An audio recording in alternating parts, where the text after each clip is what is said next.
ఉన్నత పాఠశాల సుంకిడిలో 10th పిల్లలకు 9th పిల్లల ద్వారా వీడ్కోలు సమావేశం ఏర్పాటు చేసుకున్నాం. మాటలు రావు. అయితే ఈ కార్యక్రమాన్ని ఉద్దేశించి ఈ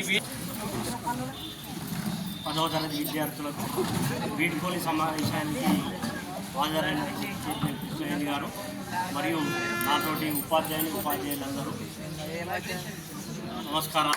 ఈ సంవత్సరం లాగానే ఈ సంవత్సరం కూడా మనం పాఠశాలలో 10వ తరగతి విద్యార్థులకు 9వ తరగతి విద్యార్థులు వీడ్కోలు సమావేశాన్ని ఏర్పాటు జరిగింది. దానికి మంచి ప్రోగ్రామ్ని కండక్ట్ చేయడం జరిగింది.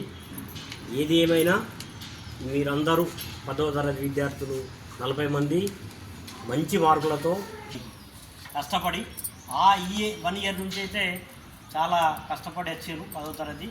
అదే కష్టపడి ఇష్టపడి 10వ తరగతి పాస్ అయి మంచి మార్కులు తెచ్చుకొని మంచి ఉద్యోగం సంపాదించుకొని ఇంటర్మీడియట్ మళ్ళీ డిగ్రీ మంచి ఎడ్యుకేషన్ సంపాదించుకొని, కానీ కొన్ని విషయాల్లో చూస్తుంటే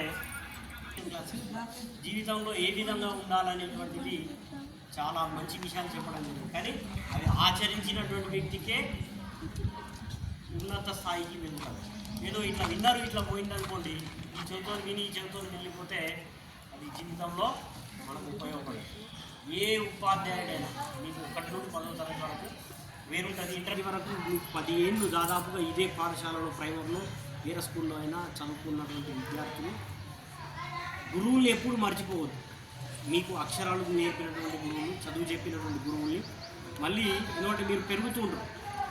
పెరిగిన తర్వాత మేము మిమ్మల్ని గుర్తుపట్టాం, ఇప్పుడు గుర్తుపడతాం ఒక 2 ఏళ్ళు. ఆ తర్వాత మీ పెళ్ళి అయిన తర్వాత అనుకోండి, లేక ఉద్యోగం సంపాదించుకున్న తర్వాత సార్ నేను ఫలానా 10వ తరగతి 2024-25 బ్యాచ్ స్టూడెంట్ అని మీరు దగ్గరికి వచ్చి పలకరిస్తే చాలా తెలుస్తుంది. జీవితంలో చదివే ముఖ్యం కాదు. చదువు అనేటువంటి అందరికీ రావాలని లేదు. చదువుకోకున్న క్రమశిక్ష తగ్గిపోయింది. దాన్ని మీ నిత్య జీవితంలో మంచి క్రమశిక్షణతో నుండి మీ తల్లిదండ్రులు ఫస్ట్